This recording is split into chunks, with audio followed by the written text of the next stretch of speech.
से भी उत्तम श्रेष्ठ वरदान मांगो। सब लोग जो मांग रहे हैं वैसा नहीं, कुछ अलग सा वरदान मांगे। भगवान महादेव ने उपमन्यु को भी यही कहा था, उपमन्यु ऐसा कुछ वरदान मांगो।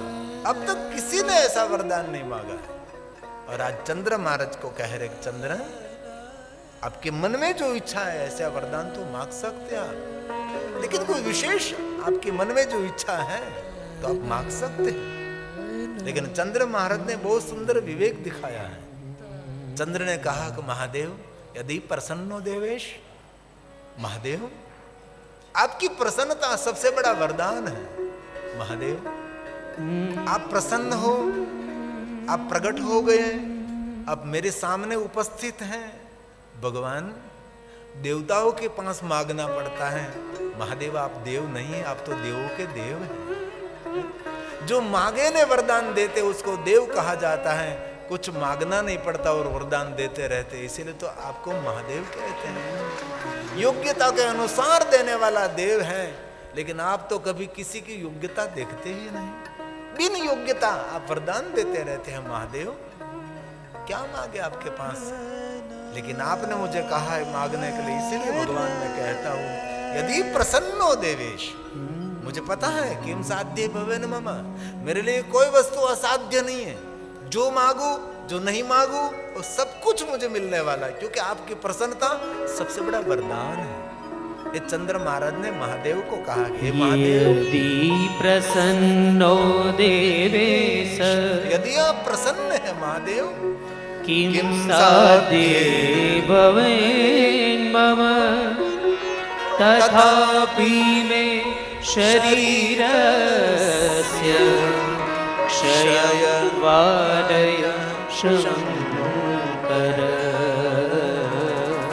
क्षयं वारय शंकर।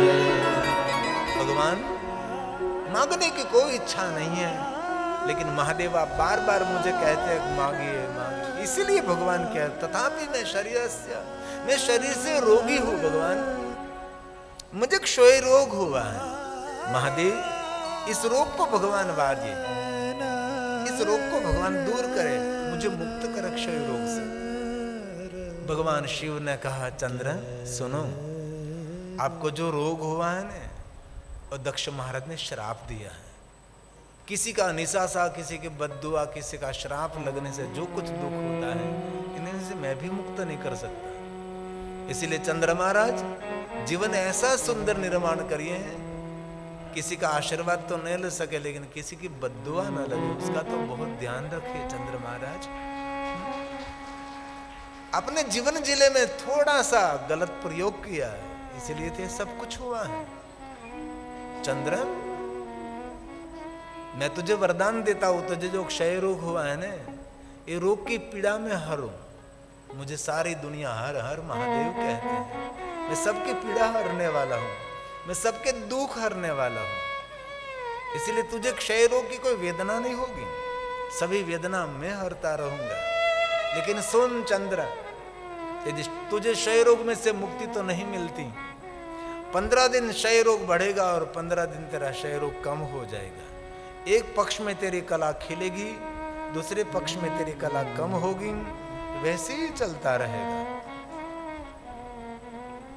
भगवान शिव ने कहा पक्षे च क्षीयतां चंद्र, एक पक्ष में तेरी कला क्षीण होगी, दूसरे पक्ष में तेरी कला होती रहेगी। कला तेज दिने दिने पुनश्च वदव्या प्रक्षे, सा कला च निरन्तरम्, सा कला च निरन्तरम्।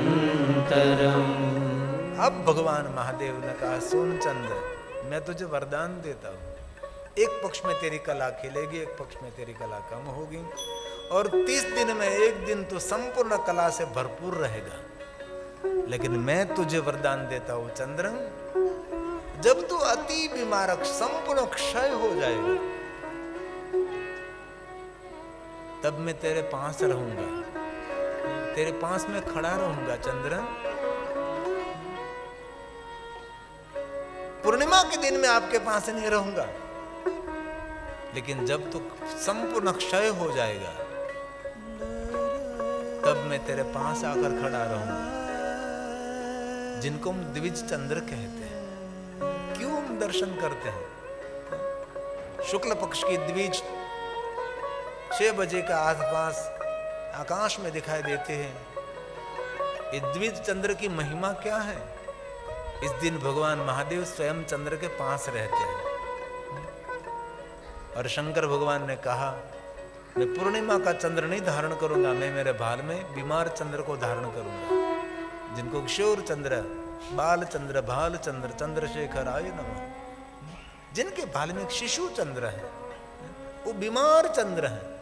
शिव जी ने अपने भाल में पूर्णिमा का चंद्र धारण नहीं किया, एक बीमार चंद्र को धारण किया है। इस दिन भगवान महादेव वहां रहते हैं। इसलिए कभी अवसर मिले न तो कृष्ण पक्ष की जो त्रयोदशी आती है, इसमें सुबह में द्विज का दर्शन होता है। इस चंद्र की उपस्थिति में भगवान महादेव की पूजा, महादेव का दर्शन, इस दर्शन की बहुत सारी महिमा है। शुक्ल पक्ष में तो 6 बजे, 6:30 बजे, 7 बजे के 5:30 बजे ऐसे शाम के समय दिखाई देता है चंद्र। लेकिन कृष्ण पक्ष की जो त्रयोदशी आती है, उस दिन सुबह में द्विज चंद्र दिखाई देता है। और कभी भी अवसर मिले और महाशिवरात्रि के दिन सुबह में जो चंद्र दर्शन हो जाए, समझ लेना चाहिए आपको चंद्र दर्शन नहीं हुआ है, चंद्र मौलेश्वर महादेव का दर्शन आपको हो गया है। ये बहुत बड़ी महिमा है।